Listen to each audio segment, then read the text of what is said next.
Ustaz katakanlah sifat itu namanya nur. Yang dibilang Pak Haji itu. Nih, yang selalu Ustaz antarkan nih, bahasanya nur. Bukan nur aini, Bapak Ibu. Nur. Nah, itu dia. Nur inilah disebut tajalli. Kalaulah nur itu dikatakan tajalli, nur itu tajalli dari siapa? Tajalli daripada Allah. Tajalli daripada Allah yang dikatakan zat, itu tajalli, yaitu yang disebut namanya dengan sifat. Nur itulah yang sifat itu. Jadi ini dasarnya, zat dengan sifat ini, memahaminya. Ini penguraiannya, ini pemecahan ilmunya. Ya. Dipecah ilmunya, disebut namanya nur, tajalli, penampakan cerminan. Semuanya ini, penampakan cerminan salinan, itu disebut namanya makhluk. Alam, sesuatu, hamba, muhaddas, baharu, ciptaan. Nama daripada tajalli ini, itu yang disebut namanya Muhammad. Itu ada. Sedangkan Allah itu disebut namanya sebagai Khalik. Kalau Khalik lawannya apa? Makhluk. Ini dia pasangannya. Kalau Khalik itu adalah Allah, lalu makhluk itu siapa? Muhammad. Maka pasangan Allah siapa? Muhammad. Pasangan zat siapa? Pasangan diri apa? Kelakuannya dia. Pusing Bapak Ibu memahaminya tuh? Pusing atau tidak? Pusing? Amal tahu, Wak. Tidak ada tujuan Ustaz membuat Bapak Ibu pusing, paning-paning lele. Tujuan Ustaz menghantarkan bagaimana semudah-mudahnya Bapak Ibu mesti mampu memahaminya ini. Itulah gunanya murabi. Itulah gunanya pembimbing. Jadi seorang murabi, seorang pembimbing, dia mau dan mampu menjadikan dirinya ini sebagai juru masak kokinya. Menghidangkan makanan itu bagaimana hidangan itu enak dan nikmat dimakan. Bagaimana seorang murabi itu mampu membimbing jamaahnya. Bagaimana jamaahnya mampu memahami tentang rahasia Allah itu yang sesungguhnya. Lalu dia diberi kemudahan. Walaupun Ustaz memberikan kemudahan dalam menjabarkan ilmunya, namun pahamnya itu Allah yang beri. Pahamnya Allah yang beri. Walaupun Bapak Ibu mencoba untuk memahaminya, tapi pahamnya itu datang daripada Allah. Itu yang disebut namanya anugerah Allah. Famay yahdillah fahuwal muhtadi. Wa may yudlil falan tajidalahu waliyan mursida. Barang siapa aku beri dia hidayah. Itu maksudnya, barang siapa yang aku tuntun, aku bimbing, aku bukakan rahasia aku kepada dirinya, aku pahamkan dia, siapa aku ini. Disitulah dia paham dan mengerti siapa aku yang sebenar-benarnya. Dan siapa pula dirinya yang sesungguhnya. Apa huwal muhtadi, dialah orang yang mendapat petunjuk itu. Wa mayyudlil falan tajidalahu waliyan mursida. Barang siapa yang tidak aku beri hidayah dan petunjuk, tidak aku beri kepadanya pemahaman, keyakinan, kemanapun dia pergi minta pemahaman, minta keyakinan, tidak ada satupun makhluk yang mampu memberikan keyakinan dan kepahaman. Karena yang bisa memberikan keyakinan dan kepahaman itu adalah waliyan mursyidah. Wali mursyid. Wali mursyid itu bukan tuan guru. Wali mursyid itu bukan pembimbing. Wali mursyid itu tiada lain adalah Allah Azza wa Jalla. Allah itulah wali mursyid. Bukti Allah sebagai wali mursyid, yahdi mayyasha wa yadillu mayyasha. Aku beri dia petunjuk bagi yang kukehendaki. Aku tutup baginya petunjuk juga bagi yang aku kehendaki, kata Allah. Rupanya Allah itulah sebagai hijab yang sejati itu. Allah itu sebagai hijab yang sejati.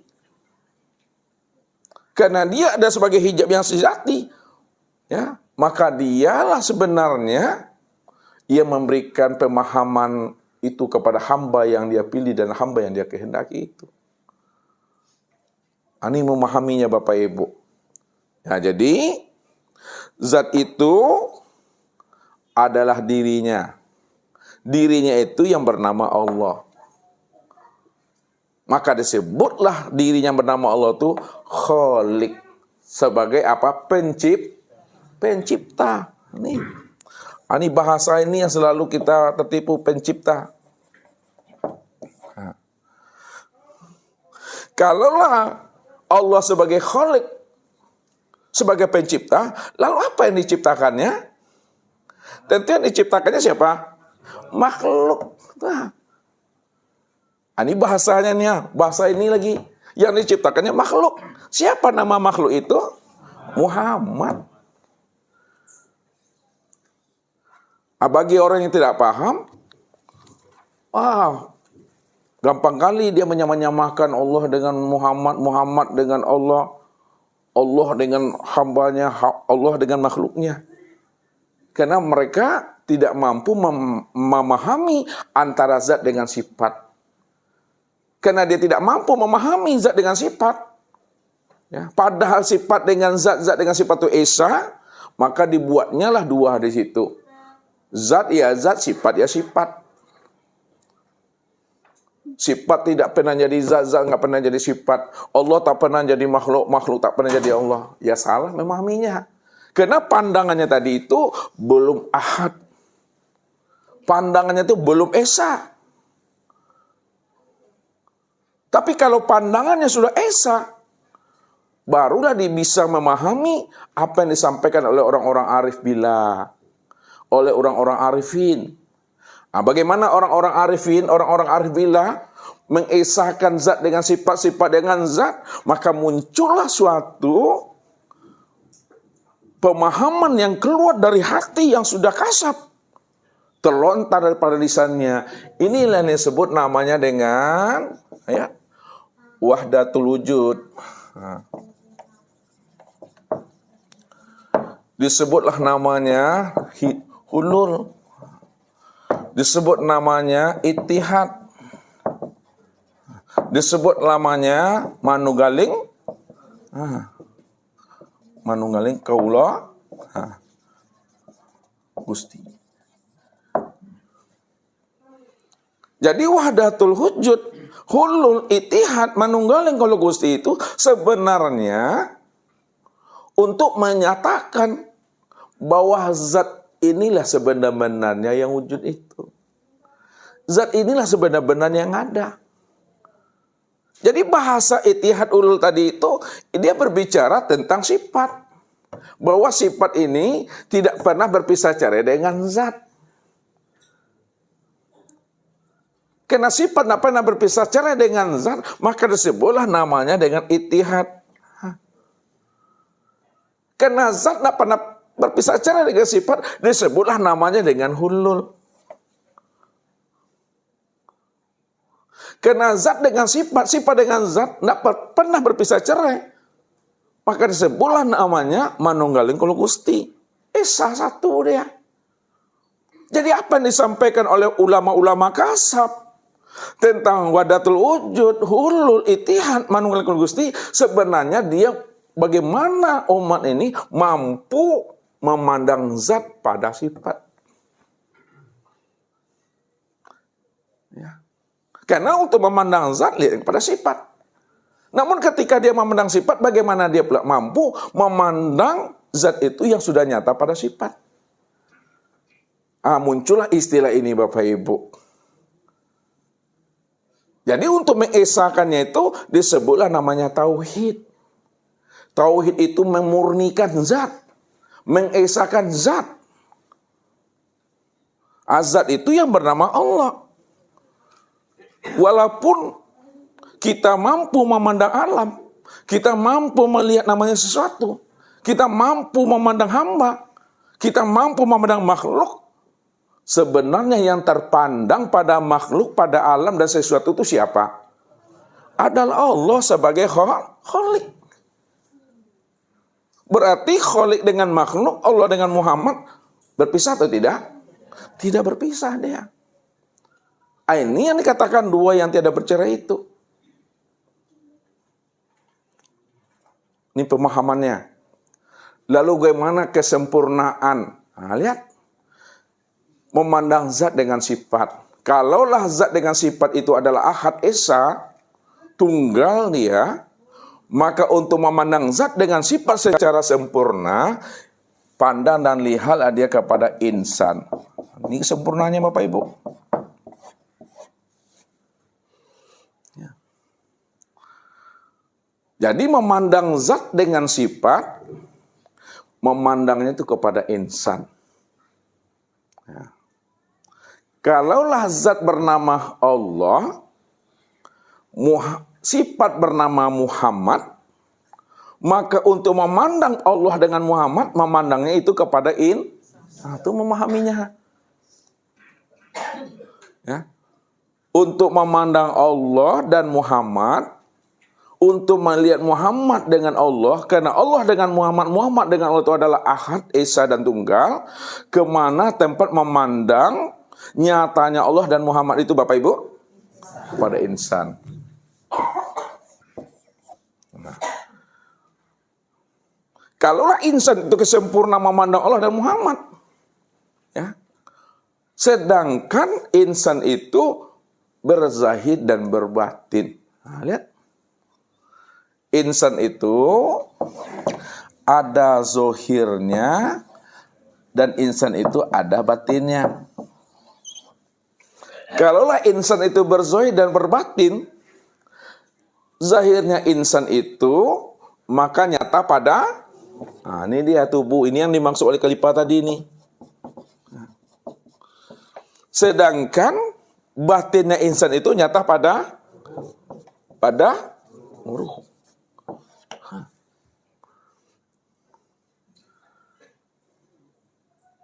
Jadi kalaulah insan itu berzohir dan berbatin, zohirnya disebut namanya dengan tubuh, batinnya disebut namanya dengan ruh. Siapa sebenarnya nama daripada tubuh dan siapa pula sebenarnya nama daripada ruh itu? Tubuh inilah sebenarnya yang disebut namanya dengan Muhammad. Ruh inilah yang disebut namanya dengan Allah. Disitulah dijelaskan oleh orang-orang arifin, Allahu ruhun wa Muhammadun jasadun. Allah itu batin nyata pada ruh. Muhammad itu zohir nyata pada tubuh. Untuk menggabungkan, menghubungkan, menyatukan tubuh dengan ruh, ruh dengan tubuh, maka disebut namanya siapa? Untuk menggabungkan, menyatukan antara tubuh dengan ruh, ruh dengan tubuh, siapa namanya Pak Ji? Pak Ji? Insan tadi. Ya, insan. Bukan insan tadi. Insan. Biar tegas pemahamannya. Untuk menyatukan tubuh dengan ruh, ruh dengan tubuh disebut namanya itu yang tegas. Tapi insan tadi. Ya. Insan. Karena insan ini tempat memandang Allah dengan Muhammad. Insan itu tempat memandang Muhammad dengan Allah. Maka disebutlah istilah insan ini, dirinya disebut insan apa? Insan apa namanya? Insan kamil. Itu dia. Kamil mukamil. Jadi insan kamil mukamil itu adalah insan yang sudah mengenali akan rahasia dirinya. Bahwa dirinya itu adalah nyatanya Allah dan Muhammad. Itu dia. Karena dirinya tanpa memandang nyatanya Allah dengan Muhammad yang disebut insan kamil mukamil, maka siapa insan kamil mukamil itu? Nah, ini lihat jawabannya. Insan kamil mukamil itu, kata Allah, al-insanu nafsi wa ana nafsuhu. Insan itu adalah diriku dan akulah dirinya insan itu. Al-insanu sirri wa ana sirruhu. Insan itu adalah rahasiaku dan akulah rahasianya insan itu. Yang ketiga dalilnya apa, Pak Ji? Malu aku. Coba Pak San, mana Pak San? Pak Saratu, dalilnya yang nggak panjang dikit. Dari yang dua nih, ada yang tiga yang terakhir. Pak Andre, Pak Kalipa, Pak Imam. Mana Rami? Rami. Iya, laju ya. Udah hafal. Luar kepala. Al-insanu siri wasiri sifati wasifati la ghairi. Ya. Insan itu adalah rahasiaku, rahasiaku itu adalah sifatku, sifatku itu tiada lain adalah aku. Maka disitulah penegasan dibuat oleh Allah, wallahu nafsiyun wa ana nafsahu wujudahu. Ini dia. Wallahu nafsiyun wa ana nafsahu wujudahu. Allah itu ya diriku dan akulah dirinya dan akulah wujud dirinya itu yang sebenar-benarnya. Itu memahaminya. Lalu adakah terpandang diri Bapak Ibu di situ? Kalau tidak terpandang, siapa sebenarnya diri insan ini? Hah? Siapa sebenarnya diri insan? Itulah Allah itu sendiri. Kalau sudah paham Bapak Ibu bahwa Allah itu sendiri, maka rahasiakanlah diri Allah itu pada insan.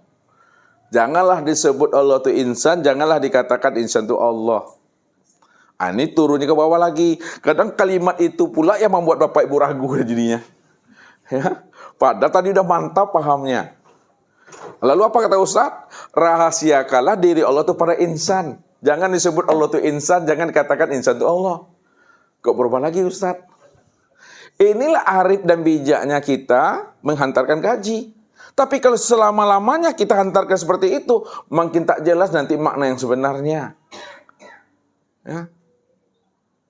Katakanlah sebenarnya bahwa insan itulah wujud nyatanya diri Allah secara sempurna. Cuma kalau disampaikan bahwa insan itulah wujud nyatanya Allah secara sempurna, tagagau aku. Lalu tahu tagagau? Gampang memahaminya. Sebetulnya tidak perlu tagagau, tidak perlu gampang. Kenapa tidak perlu gampang? Tak perlu tagagau. Karena memang Allah cuma satu-satunya. Adakah dua Tuhan dalam hidup ini? Nggak ada. Jadi kalau tidak ada dua Tuhan dalam hidup ini, berarti kita ini bertuhankan dengan Tuhan yang satu. Wa ilahukum ilahun wahid. Bahwa Tuhannya kita adalah Tuhan yang esa. Itu cara menghantarkannya. Nah, kalaulah Tuhan kita Tuhan yang esa, siapa namanya? Itulah Allah. Siapa sifat dan kelakuannya? Muhammad. Kemana tempat memandang zat dengan sifatnya? Kepada insan. Insan ini berzahir dan berbatin. Zahirnya nyata pada tubuh, batinnya nyata pada ruh. Maka tubuh itu siapa namanya, ruh itu siapa namanya? Tubuh bernama Muhammad, ruh bernama Allah. Berpisah atau tidak nih? Tidak, esa dia. Jadi untuk mengesahkan, untuk memandang Allah dengan Muhammad, Muhammad dengan Allah, untuk memandang ruh dengan tubuh, tubuh dengan ruh, ini yang disebut insan nih dia. Ini Bapak Ibu. Disitulah rahasianya, kalau kita ingin mengenal zat dan sifat, kenali insan. Ini yang pesan kali Rasul. Man arafa nafsahu, faqad arafa rabbahu. Ini ya. Man arafa nafsahu, faqad arafa rabbahu. Siapa yang telah kenal dirinya, maka sungguh ia telah mengenal Tuhannya. Karena dirinya itulah wujud nyatanya Tuhan. Siapa yang kenal dirinya, kenal Tuhannya. Nah, kenapa kenal diri, kenal Tuhan? Siapa diri Bapak Ibu? Ini kesini perginya. Siapa diri Bapak Ibu? Tajalli diri Tuhan. Apalagi? Penampakan. Apalagi? Copy paste. Apalagi? Duplikat. Apalagi salinan. Apalagi bayang-bayang. Apalagi bahagian. Apalagi cerminan.